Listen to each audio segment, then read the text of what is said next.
off your engine! Today I'm going to show you how not to get ripped off buying a used car at a used car dealer and what to do if you have been ripped off. Now the first thing you do is have a mechanic like me check it out before you buy. Unfortunately, the owner of this car didn't know me. He bought it and it's having all kinds of problems. Watched one of my videos, he lives in Houston, and I said bring it over and let me find out what's wrong with this thing. Now I bought it from a used car lot, had signs everywhere. No money back, no guarantees. And you know what that means? That means nothing. There are laws for that kind of stuff. Now state laws vary, but most states have some kind of laws to protect the consumers buying a used car from a used car lot. For instance, here in the state of Texas, all used car sellers have to be bonded by the state of Texas. And why, might you ask, are they bonded? Just like the criminals who get bond to get out of jail? Well, because they often try criminal things. And there has to be money there to reimburse the people who got ripped off. So if you deal with an actual used car lot that's a business, has a name, always check that out. They have to be bonded by the state of Texas, so if they screw people over,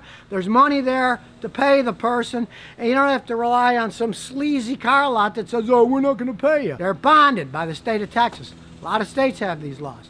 And to top that off, there are laws covering the sales of cars. Here in Texas, here's what the Texas Supreme Court said. The purchaser of a used good can rely upon an implied warranty created at the time of first sale. And what does that mean? Here's some more legalese. The car has to be fit for driving ordinary purposes for a reasonable time, is reasonably safe and without substantial defects. So it doesn't matter if they say as is, no warranty, no money back. They're a used car dealer. They are supposed to know about the cars. By law, they're supposed to tell you everything that they know that's wrong with the car too. So if you find that the car was in a big wreck and they didn't tell you, I had a customer sue a guy years ago about that, and of course, he won in court. He proved it had been wrecked. They didn't tell him. They're the supposed used car dealer who are experts, right? Even though often they just buy these things at an auction, they don't know anything about them. But they have to tell you about problems. And if they're big problems, like a big wreck or the engine's going out, you can either get your money back or often you'll have to sue them. So always make sure that it's a real place. Check with the Better Business Bureau. See if it's a registered business with the state of Texas or whatever state you're in. And then you'll know, hey, they're bonded. If I win, the bond is going to pay me the money. And I don't have to deal with these sleazy people that sold me the car. Different states have different rulings, but they're all pretty much the same. Here's the state of Washington. Every used car sold by a dealer in Washington has an implied warranty of merchantability, basically saying that it's sound. It's not a piece of junk that's going to fall apart. You get it, the engine blows up a day or a week later, it's burning oil like mad. That is wrong. You take them to court, you will win. Now, of course, who wants to get involved in court nonsense in the first place? If this guy would have known me before and brought me this car, I would have said, whoo, to begin with, it's a 13-year-old Jetta with a lot of miles, burning oil. It is not worth $7,000, which is what he paid for it. Courts take in consideration price, too. That's part of their merchantability idea.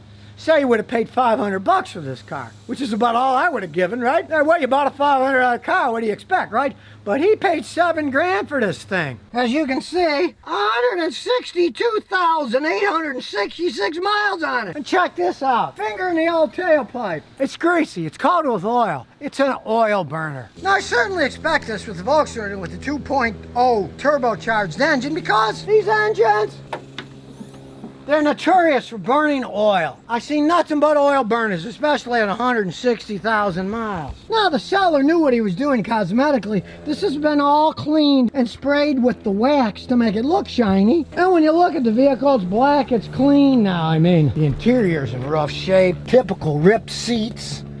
I mean, it wasn't taken care of all that well, but at least it hasn't been rear-ended big. The interior's clean in the trunk. Check this out, this thing's burning so much oil, the oil's even getting on the back of the trunk. It's unbelievable. So of course I did a compression test on the engine. The piston rings are just all flat, worn out.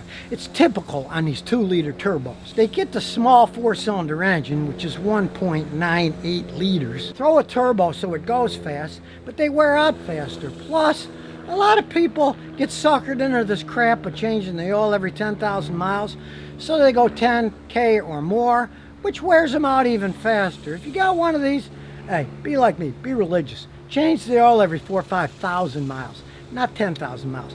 They will last longer, but this is a used car. We don't know what the history is. I just know that the engine is flat, wearing out. And not only does it burn oil, it leaks it all over the place too. Luckily, he came to me right away. Take it to the guy, he's got signs, no returns, no guarantees. It doesn't matter what those stupid signs say.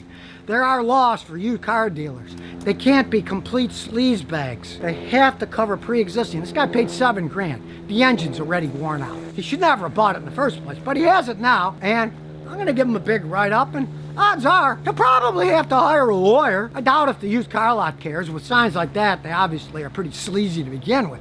But he has legal ramifications he can do here in the state of Texas. And like I say, all used car dealers in the state of Texas have to be bonded by the state. So there's that bond. He paid $7 grand, so he could get a $7 grand back, right? The minimum bond is $25,000, so they gotta cover something like this. Now I know the engine's all worn out from the oil all over and low compression, but I'm gonna hook up my fancy scanner to see what else is wrong with this thing. We'll just go onto the dash, plug the data system in. There we go.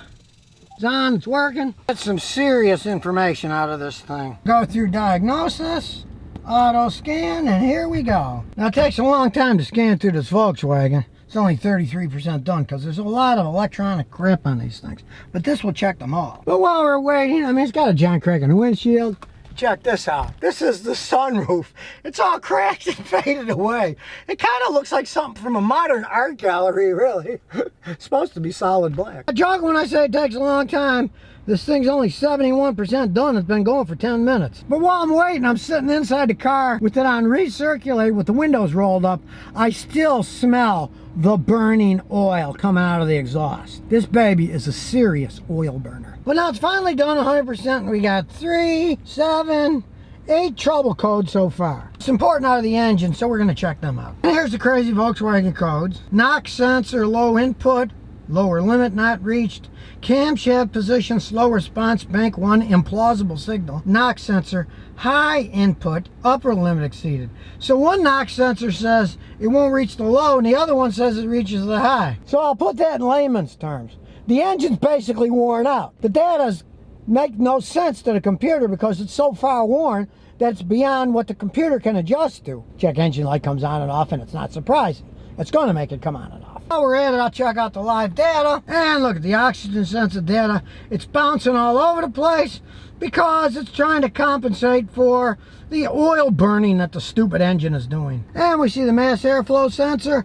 As you can see, that's also moving around. We are just idling. That should be totally stable. But it's bouncing all over the place. You can see it's bouncing all over the place. And look at the timing. The timing is also bouncing around just idling. It should be stable. This engine is just flat, worn out. Here's the adaptation. It's subtracting 4.7% fuel. Because if your engine's worn out, the piston rings don't seal right. You get too much fuel that isn't burned correctly. So what happens is it tries to subtract it to put less fuel in, so the inefficient engine will run a little bit better. It's always trying to compensate for wear, but it can only go so far. You can see the data goes on and on and on and on. You get more information on these Volkswagens and make your head spin. But basically, I don't need any more information. The engine's worn out.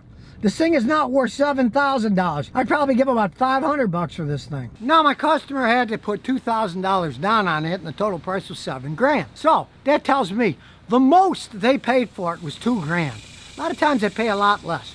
Wouldn't surprise me at all if it was some kind of auction vehicle. But at least he did not buy it from a private individual. There are still laws, but you have to prove that the private individual knows exactly what's wrong with the car when he sells it to you. Most people aren't mechanics, they know nothing. You would actually lose in a court of law. I had a customer do that years ago. They went to sue a guy, ripped them off on a Mercedes. And they just said, oh, we didn't know, we're not mechanics. But this guy bought it from a used car lot. They're bonded by the state of Texas. They are supposed to know what they're selling. In this case, they sold him a car with a totally worn out engine at an outrageously high price. So now you know how not to buy a bad used car, and if you do, what you can do about it. And if you learn one thing about this, if you're looking at a used car, just get your finger, stick it in the exhaust. If it's all slimy with oil and black, walk away right then and don't go any further. Unless you're paying like 500 bucks for the car and you don't mind adding oil all the time. So if you never want to miss another one of my new car repair videos, remember to ring that bell.